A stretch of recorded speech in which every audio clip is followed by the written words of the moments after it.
So চলছে জিরা রাইসের প্রিপারেশন। জিরে রাইস। তো আজকে মহালয়া, সবাইকে শুভ মহালয়া।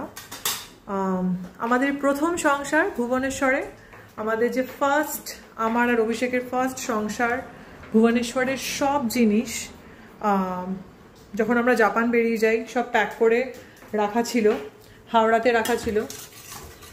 এবার কি, প্রথমে এক গাদা সামান এলো কলকাতা থেকে।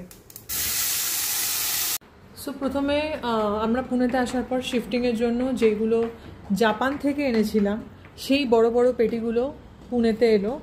সেইগুলো মোটামুটি আমাদের আনবক্স করে সব জামা কাপড় ধুয়ে তুলতে তুলতে, বাসনপত্র তুলতে তুলতে 1 মাস লাগলো।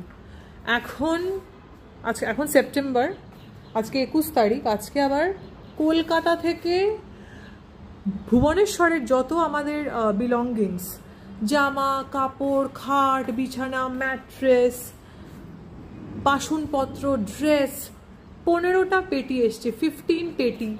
আর আমরা পুরো নাজেহাল। এবারই 15টা পেটি আমাদেরকে আনবক্স করে, জামা কাপড় ধুয়ে, কোনগুলো বাছাবাছি করে, খুব খারাপ অবস্থাগুলো তুলতে তুলতে না জানি কতদিন লাগবে।